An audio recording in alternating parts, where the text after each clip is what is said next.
The best person would have been Orengo. He commands respect in the community and in the party. But now that's water under the bridge. The ideal candidate now to calm the storms, the storm is Ida Odinga, because nobody can question Ida.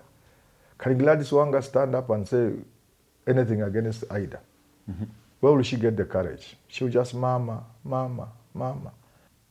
The party that symbolizes the struggle, stands for the struggle, and the beacon of hope for this country.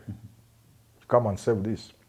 The party that will ensure your husband's legacy continues. So stand up. You may not have thought about it.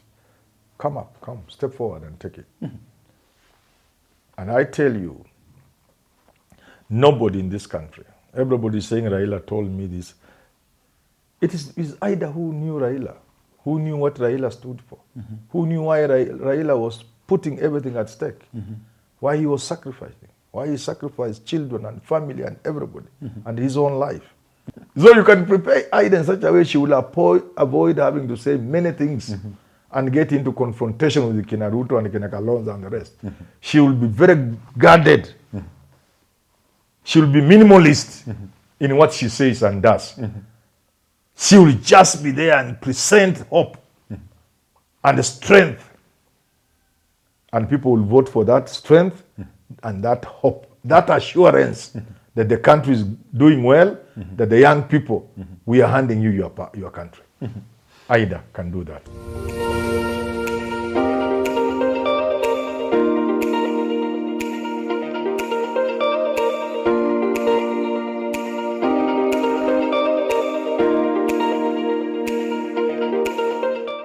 A very good day to you, ladies and gentlemen. Welcome to another episode of the Candid Talk, Kenya's most comprehensive political and public governance analysis show. Definitely, you had me say it right. I'm here with Professor Herman Manyora. Thank you for tuning in. Prof, how are you? Wonderful. I watched your video, of course, your standalone, the one that you did on Ida Odinga. You were saying here that she is the solution to the problem that we're witnessing in the Orange Party, of course, with the storm therein. And at the same time, you are looking at what we are facing come the year 2027 general elections, and you're saying here that she is the same solution to that particular problem. Simple solution, that's what I said. Sometimes we look for solutions in very many places, and we are just leaving the solution next door. The solution to ODM's problems, Ida. Why do you say so? Some people would say, isn't this a little bit far-fetched? No. That you expect Ida Odinga to actually come in and transition and get into the political space. And then seamlessly, and expect her to actually wiggle her way in and win these things comfortably. Why are you so confident? Because she commands respect. And one thing in politics, you must be the sort of person people don't question easily. The leader must be a person who has a presence. So whenever Raila would enter into a room, all these fellows whom you see making noise today, will just keep quiet, go silent. Okay. And physically, you can see visibly, they can notice Raila has entered the room. If Mama were to be well prepared, if she's given to me to prepare her, she just enters a room and everybody knows her leader has entered. Nobody will question her. Nobody will doubt her. Yeah, they, of course, questioning as part of opinions, and that's normal. Okay. But you see the problem we have with opposition leaders today, the ones we have, apart from Gachagua, the rest people doubt them. A bit of Matiangi Kidogo. Kalonzo is, people still doubt, can he do, will he command the necessary respect? Of course they could be wrong. So in politics, it's extremely important that the perception is right. So if Ida were to enter the fray, she would command the sort of respect necessary for a leader to take on Ruto. Yeah. Okay. Talking of commanding respect, let's begin, because in there you're talking about twin issues. You're talking about the storm in ODM, at the same time you're talking about the battle that we are facing in 2027 general elections. Let's begin with ODM. You are here saying here that that respect alone is enough to calm the storms therein. Are you intimating that whoever is holding that position right now, of course, her brother-in-law, that is Dr. Buru Odinga, doesn't command enough respect, and that is why we are witnessing what we are witnessing in the Orange ODM Party. is divided into two camps, mainly two. There could be more, but two. Yes. The wing of Oburu, Gladys Wanga, Junet Mohammed, Opio and I, Ali Hassan Joho, Governor Nasiri of Mombasa. That wing is clearly there. They are the broad-based. They want to work with Ruto. Yes. The other wing of Orengo, Sifuna, Babu, Caleb Amisi, and a few others don't want that. Of course, in between there will be people who are don't have the courage. People like Osozi. You can't know where they stand. They think they will be clever in between. But the two clear camps, one is the Orengo Sifuna camp, the other one is the Oburu Gladys Wanga camp. Now, since the current party leader belongs to one of the camps, the party cannot do well. Because I kept saying, the best person would have been Orengo. He commands respect in the community and in the party. But now that is water under the bridge. The ideal candidate now to calm the storms, the storm is Ida Odinga, because nobody can question Ida. Can Gladys Wanga stand up and say anything against Ida? Where will she get the courage? She will just mama, mama, mama. The word mama will spread in 1 month, 30 days. Mama. Nobody will even know her name is Ida. It will just be mama, mama, mama. Everybody. Oburu will not complain. Why are you saying Buru would not complain? How will he complain? Where will he start? And who will listen to him, even if we were to call? Nobody will listen to him. He will not. Nobody will complain. Sifuna will not complain. Because it will be transitional, clearly transitional. How? Yeah, Ida will be holding ODM so that they can go through the transition and make the necessary changes without her taking much interest in where it goes either way. If the young people want to take over the party, she will have no problem, I presume. Yeah. As far as ODM is concerned, right now the ideal person to hold it together, because these other people have proved incapable, is just Mama Ida. She's the only person who will command the necessary respect to hold the party together. Yeah. When you reflect back on Winnie Odinga's statements back then, do you buy the same idea that perhaps she could be as well speaking for Mama Ida in that I'm not sure. I'm not sure, although I have my reservations. I don't think Ida so far has any interest in politics. Maybe she doesn't have. I'm just trying to smoke her out. Tell her, look, it is you who can save the party that was founded on blood and sweat by your husband. The party that symbolizes the struggle, stands for the struggle, and the beacon of hope for this country. Come and save this. The party that will ensure your husband's legacy continues. So stand up. You may not have thought about it. Come up, step forward and take it. Why Mama Ida though? Because there are several leaders whom we've had in this country who've also had spouses before, but then we've not seen such kind of attention driven to them as much as Ida is receiving right now. Why her? There's always a first time. There's always a first time. And circumstances may be unique to individuals. The circumstances today are unique. And in order to save ODM, you need Ida to step in and save ODM. And whatever ODM represents and stands for. Yeah. That is my take. People don't have to take it. But it's my conviction from my own analysis of things. The only person who can now save ODM is Ida Odinga. How do you think she would actually handle this kind of complex situation that we're witnessing between the ODM and, of course, UDA and all this confusion that we're witnessing here? Again, she's the only person who will make a decisive move. The question of whether ODM works with Ruto or not can be handled safely by Ida Odinga, because she will make a categorical statement that ODM is too big and too important to work with Ruto. ODM stands for change. ODM is a party of struggle. ODM is a party that gives hope to this country, that tomorrow is a better day, can be a better day. And therefore, there's no way we can work with William Ruto. What my husband was doing was to create stability because the country was sliding into anarchy. Now that we are settled, ODM must go back to where it belongs. Is a party completely opposed to UDA in ideas, in thinking, and in everything. For that matter, ODM will present a candidate against Ruto. I offer myself to be that candidate if the party nominates me. Categorical. And the country's politics will change. Completely. Completely. I repeat, especially if he works with the right people. Not the usual suspects and crooks and buccaneers and brokers. Yeah. Okay. So you're saying not even the likes of John Mbadi or even talk. one day can actually question. How can they question? People beat them up.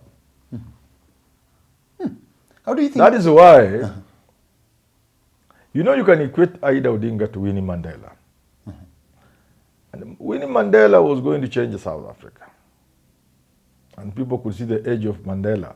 That once he comes out of prison and wins the election like he did win, he may be too old or too frail to want to go another term. And the obvious successor was going to be Winnie Mandela. And Winnie Mandela was a person of serious conviction. She believed in the black cause. She believed in liberating South Africa. And the people feared. The white people feared. The people who ran the world feared. She was going to transform South Africa, to make South Africa belong to black people, because that's where God put black people to be. And therefore they demonized her. They demonized her. And poisoned Mandela's mind against her. Because they knew it was going to be a danger. Okay. And I tell you, nobody in this country, everybody is saying Raila told me this. It is Ida who knew Raila, who knew what Raila stood for, who knew why Raila was putting everything at stake, why he was sacrificing, why he sacrificed children and family and everybody, and his own life. So even only Ida understands. So even this message going around of Raila told me this, Raila told me those this are from just these stories. leaders. All of us can say that. What would be the difference if that comes from Ida? But Ida is Raila. Yeah. These people have lived together for about 50 years. What are you talking about? So people could actually believe her more than they can believe any she other doesn't person even need to say. She just opens her mouth and it's truth coming out. Who would know Raila more than Ida? How do you think the larger Luo... You know something? When people stay together, yes, after some time they even begin to look alike. You know that? Eh? That's why sometimes when an old woman dies, the husband follows immediately. Yes. And vice versa. I actually saw that with my grandmom and Yeah. my granddad by that time. Sometimes they follow each other because they become one and the same. So I don't think there is a part of Raila or Raila thinking that Ida wouldn't know. And Ida must have, as is normal, help to shape the Raila we got to know in public. There's a lot of Ida in that Raila. And therefore the shift from Raila the man to Raila the woman would be a very simple switch. They say behind every successful man, there is a good woman. So because Ida has held the family together when Raila has been out. And it's only natural that when Raila comes back and Raila is playing politics, Ida. Taking over the leadership of ODM would mean that she takes over the leadership of the entire Luo Nyanza region, so to say. How do you think that would the community? How do you think the community would take? They would love it. They would love it. They would love it. I know there will be a few people who will complain. Oh, the Jaramogis, what? But they will be in the extreme minority. Nobody will listen to them. Yeah. Okay. Let's look at it now let's focus on the other side of the coin, and we are talking about 2027, and you're saying here that she's the very solution. How does this actually also work out? Because we know very well that at least for now, William Ruto is here, Kalonzo Musyoka, at least those are the two front runners whom we are seeing here. And then if Ida Odinga decides to come on board indefinitely, how do you think this now complicates this entire situation of the kind of arithmetic that we may look at moving forward? I think Ruto will begin to pack the moment Ida declares a stand. Why? For very obvious reasons. Ruto is counting on the Luo vote to have a chance at the presidency. So when the Luo walk out with Ida walks out with the Luo, what is Ruto left with? He's completely gone home. As for Kalonzo Musyoka, the opposition, I have told you, I said in my video, the opposition will go back to the drawing board. And everybody will realistically see. Let's start with the Gachagua. Gachagua's sole intention for now is to send Kasongo home. He has placed his life on that. Kasongo must go home. Come what may. Come what may. So then, Gachagua would look at the candidates. Who is best suited to send Kasongo home? And the answer, in my honest opinion, is Ida, just as it was Raila. If Raila had wanted to run, Gachagua was going to support him. Because that guaranteed Gachagua that Raila would send Ruto home. He was going to support Raila. The two of them were not quite, you can also say, have been the best of friends. But Gachagua was going to support Raila because he knew it was only Raila who would send Kasongo home. And this time, Gachagua will accept the reality that Ida will send Kasongo home. So he'll support Ida. Convincing the mountain won't be a big problem. But in the event he refuses, before he refuses, let's look at Kasongo. Not Kasongo, Kalonzo. Kalonzo. Kalonzo Musyoka, yes. Kalonzo, and I should not have said Kasongo. My apologies. It is Ruto, please. Of course, Ruto is my president. I cannot use such a stupid names. No, even the president himself has accepted. Oh, yeah, he has called himself. Yeah, he has called himself Kasongo. Zakayo and what? Zakai and everything. But me, no. He's embraced those names. Me, I hold my president in the greatest of esteem. So it is President Ruto. Kalonzo. When I look at Kalonzo, I'm finding it difficult to believe that Kalonzo can oppose Ida. That's why in the video I said, Kalonzo and the Matiang'i will be struggling to be Ida's running mate. That all of them would be trooping to her camp. Yeah. And they will not oppose her. So Kalonzo will not. But let's assume, I know what you want to say. Let's assume Kalonzo runs. Definitely. If he runs and the Gachagua doesn't support... Not even if, when he runs. Say no, if he runs, if he ignores Ida's candidature and runs, yes, and the Gachagua doesn't support him, he's dead on arrival. Dead on arrival. Because where will he go with the counter? What are the chances that, given a chance to choose between the two, that Gachagua would easily support Ida as opposed to Kalonzo Musyoka? I've already said for Gachagua, the choice is very simple. Ida is the surest bet. Because Ida is the one who will beat Ruto immediately. So the Gachagua will go with Ida, not because he would love Ida, but because he's the surest bet. But in the unlikely event, then he supports Kalonzo. Before he supports Kalonzo, supposing he doesn't support Kalonzo, and Kalonzo nevertheless runs, those will be wasted votes.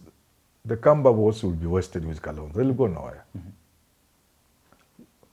But supposing then Gachagua supports Kalonzo, that's the most complicated thing in the matrix.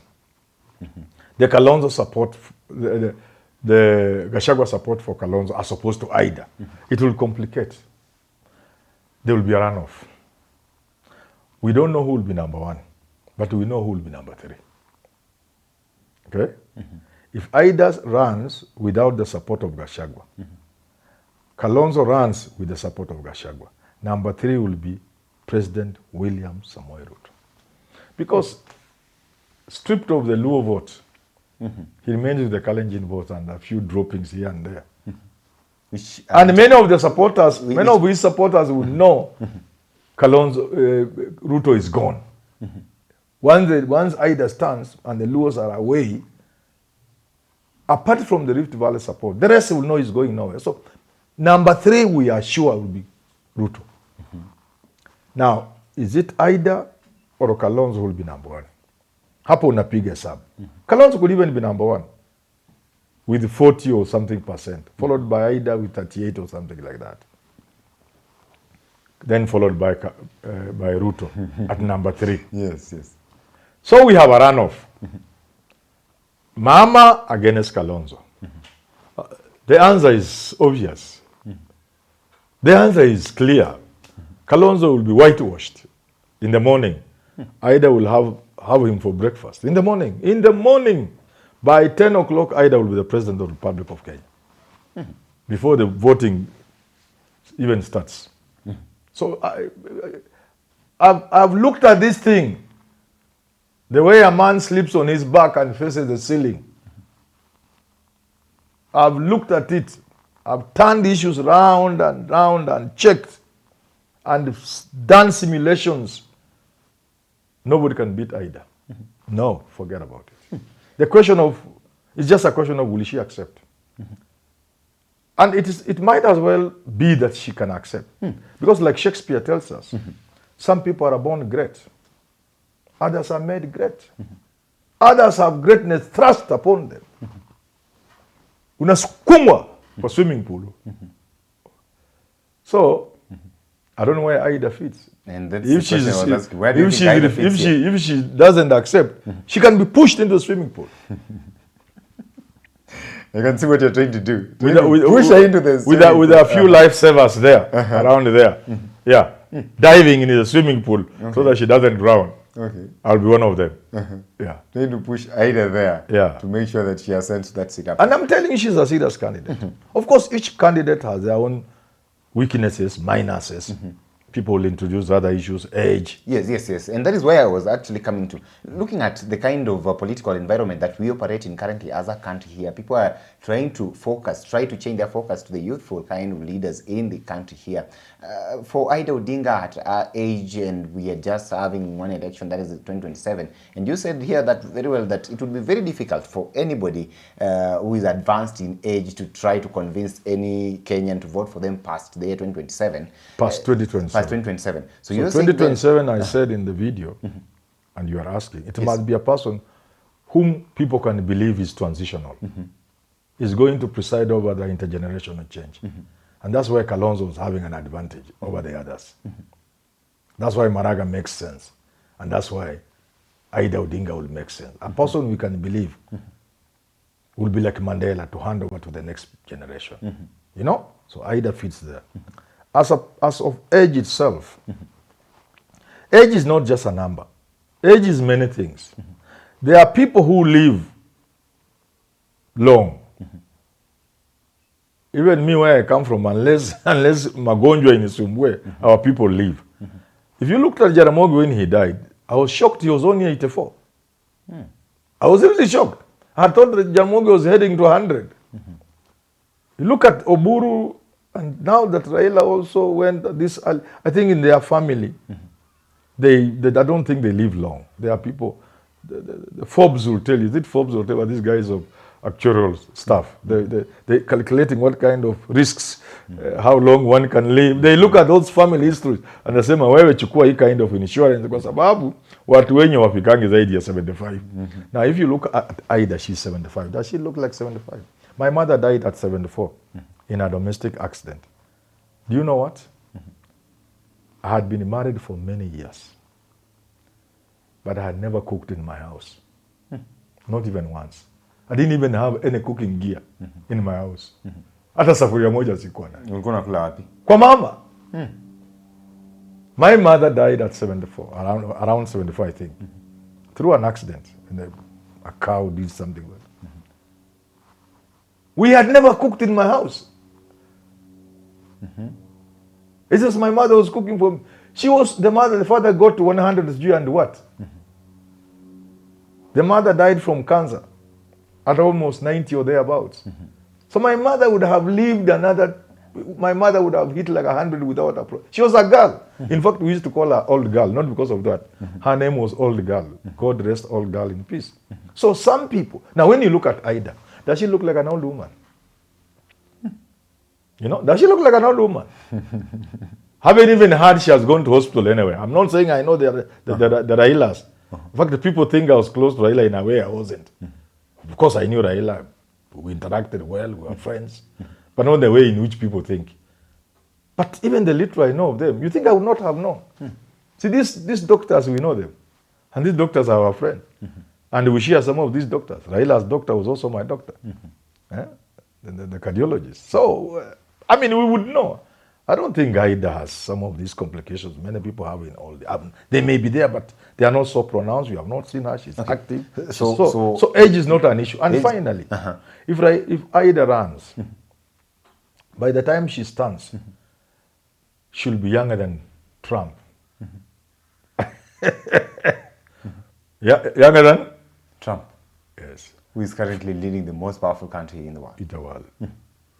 Finally, if you Kenyans just make noise about age and think leadership is a job. Leadership is not a job. Leadership is not an 8 to 5 job.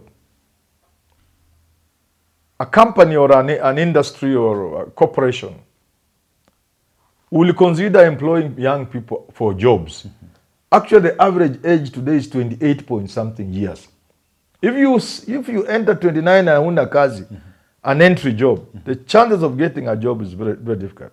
Employers will run away from anybody who is beyond 28 points. The average is 28 point something. So by the time you get to 29 and you don't have a job, your chances of getting a serious entry-level jobs are very high. So that is as far as employees and workers are concerned. But when it comes to the leaders of industry, and this is something Kenyans must know, the average age is about 72, almost globally. Much higher in America.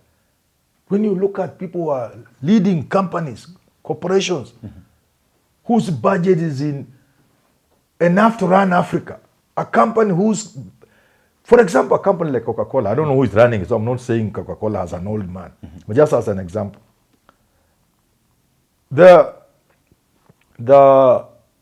research budget for Coca-Cola company can run a number of African countries in terms of their budgets. So you find companies that are big, whose budget can run Africa for a year or two.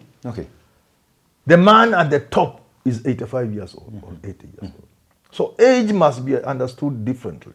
The best person Malaysia has had was recalled at 93 when the person he had handed over had messed the country. The guy who was found with stacks and stacks of currencies, different currencies. I don't know if you remember. It was going on they recalled a 93-year-old man.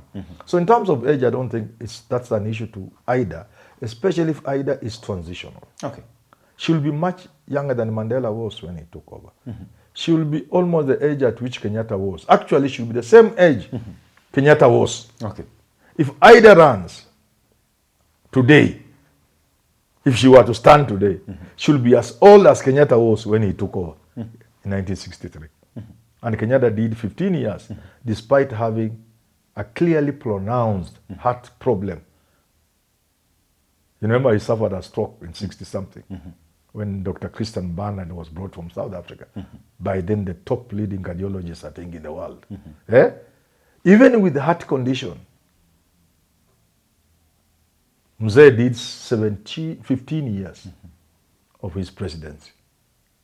And Ida today is as old as Kenyatta was when he took over. So age is not an issue. There is something else apart from age. There's people who are talking of her being a greyhound in active politics in this country. And that would actually maybe work against her when she decides to come into a space where there are people with vast experience. How do you weigh in on that as well? There is a person who stood in America for president. Was it Bill Clinton or somebody? And people argued, this guy is not experienced. He's not experienced. So he asked just one question and everybody kept quiet. Where do you get the experience of President of the United States? Where? You must be president to be. So there is no other place you can get the experience of being president of the US. The only person who can cite experience is somebody who is running for his second term. There is nowhere you get experience for being president. Nowhere. You do it on the job. You either make it or fumble. But there's nowhere you will have gathered experience of president. So then what you mean then would be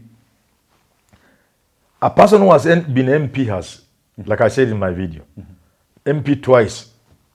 Gachagua people said he's green. You are greenhorn. Because they were saying he was a one-term MP.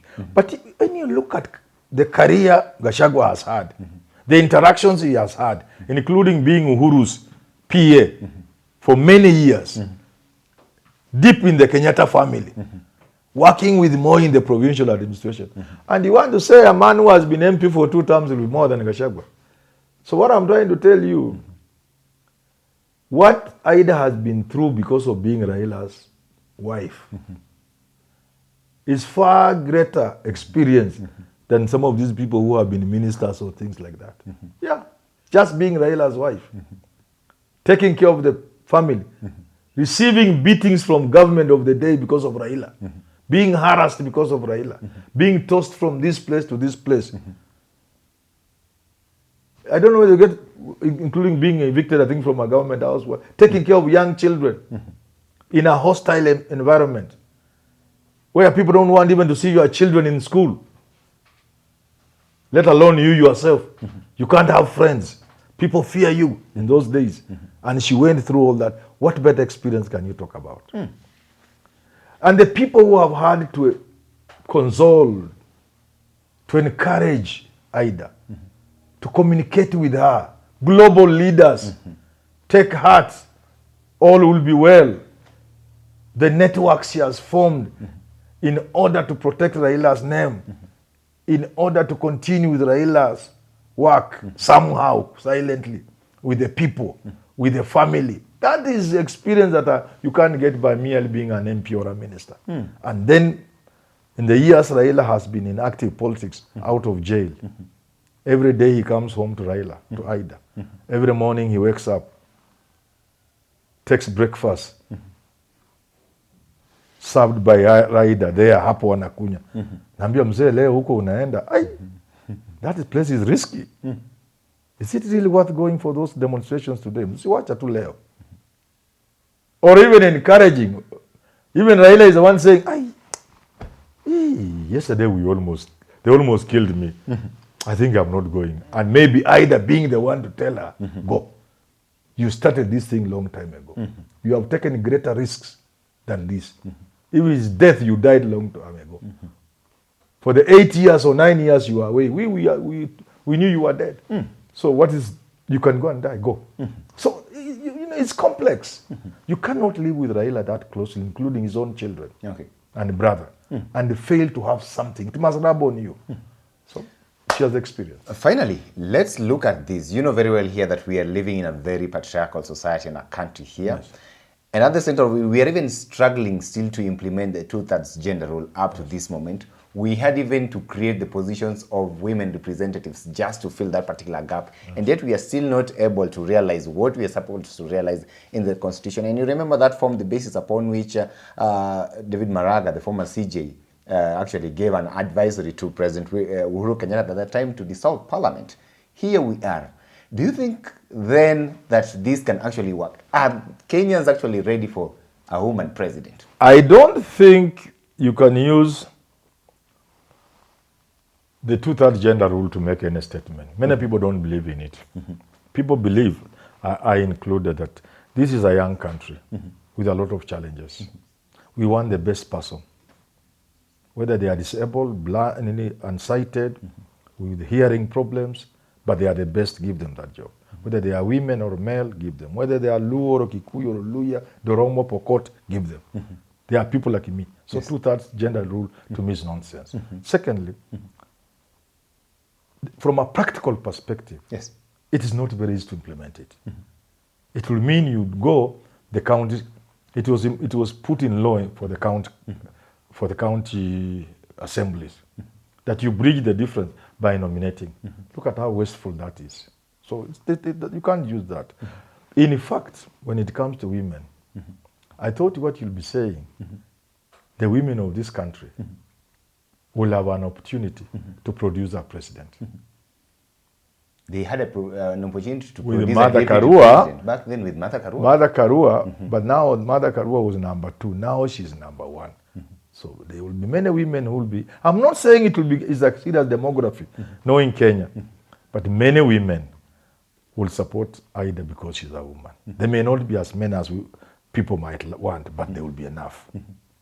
Secondly, it is true that we are a patriarchal society. Yes. And some people view women negatively. But which part of the country then will people view women negatively? What you might consider backward people in terms of people who are behind in education, like the Kalenjin, they were among the first people to give us women leaders. Yeah. Chelagat Mutai in the 1970s. Chelagat Mutai in the 1970s. Helen Sambiri, whatever she was called, Sally Koske, Margaret Kamar, Kina Gladys Boschole, although they are women rep, but if she wanted an MP position, she would get. There have been many women leaders from Kalenjin land. Many. I don't know whether I'm speaking to somebody. Yeah. Including the former governor of Bomet. Yeah. Yes. Yeah, Bomet. You want to talk about Luos. When I was a young man, before I could even vote, I think, KBC used to be Voice of Kenya, VOK, the good old days. They used to announce election results. Always, for 2 years, 2 elections. The first name was Grace Onyango, MP for Kisumu Town. She was always the first. In 1974, then 79 or 69, one of those. Twice, she won Kisumu Town seat. Grace Onyango. And it happened, hiyo ndio ilikuwanga ya kwanza kutangazwa. When you have removed those who have gone unopposed, I think, the first result to be announced, somehow, people can bear me out. People like Amos, my friend, try and remind me you are in those circles. Grace Onyango. Today, as we speak, they are Luo MPs. Elected. Women, am I right? Yes, they are. So, which part of the country are you telling me people will have a problem with a woman leader? I'm not saying. I don't think that is a serious consideration to the people of Kenya. That's why I've always supported Mother Karua, knowing that if the unlucky situation, the trap she has found herself in, if she was able to wriggle out of that, she will be elected president. Because the only trap Mother Karua has been is to antagonize her Gema community by speaking up against Kibaki, standing up against Uhuru Kenyatta. And that has made her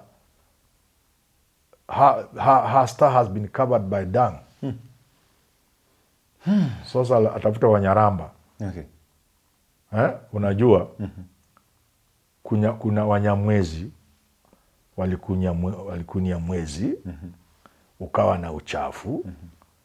Wanyaramba wakaulamba kutoa uchafu. Wasukuma wakausukuma paka kule juu. Sasa mwezi au nyota hii ya Mother Karua ina uchafu wa kinyesi kwa kutokana na yeye kumpinga Kibaki na kupinga Uhuru. Sasa ni lazima atafute Mnyaramba warambe huo mwezi, alafu atafute Msukuma, because so other than that, Mother Karua will be president of this country and nobody will think twice about her being a woman. And the same applies to Ida Odinga. Yeah. How would she wade into the dirty politics that we are seeing in the country of name calling, and especially very common within our president? You see how he takes on his opponents head on. She's very lucky. The sort of things people have said about Raila, the positions they have taken about Raila, first from the side of Ruto, in terms of the cooperation, broad-based. The good things Ruto has said and done, including the state funeral and everything else. Ruto will find it very difficult to find the bad words against Ida. And he's not alone. People will find it very difficult to play the usual Kenyan politics of throwing bad words against somebody. I am trying to see a person who can take bad words and throw at Ida. She's in a very unique situation. But more importantly, and I go back to the people to prepare her, Ida need not speak. Ida need not speak. Ida need not speak. The less she says, the better. We will present her in a way she would not even speak. It reminds me of Mudavadi's father, Moses Mudavadi. He wasn't a very good speaker. And the people who are tired of the politics of division in Maragoli, then it was called Maragoli, I think, before it was split into Vihiga and Sabatia. This south and north, they were fighting. So people wanted Mudavadi just to win, Kibisu had been, they think the person called Kibisu had been the only type of people who believed in, manipulation, handouts, and they wanted somebody who can develop the place. The people who brought Mudavadi, people would talk on the platform, talk. When the time for Mudavadi comes, he just comes dancing and then the rally is over. So you can prepare Ida in such a way she will avoid having to say many things and get into confrontation with the Ruto and Kalonzo and the rest. She will be very guarded. She will be minimalist in what she says and does. She will just be there and present hope and strength. And people will vote for that strength and that hope, that assurance that the country is doing well, that the young people, we are handing you your country. Ida can do that. Well, from Baba to Mama, that is the kind of transition that Professor is talking about here. And he's saying it's very much possible. What say you? Talk to us definitely. Comment down there and tell us whether you think it's actually possible for us to go that particular direction. Ladies and gentlemen, if at all you're watching us for the first time, kindly subscribe to our channel here. And of course, if at all you have any business outside there and would like to partner with us and advertise with us here, you're more than welcome. Contact us, reach out to us, and we'll be more than glad to reach out to you as well and to partner with you. Allow me to stop this conversation for now till we have it again. Have yourself a lovely day. Thank you for watching. My name is Evans Okinyi.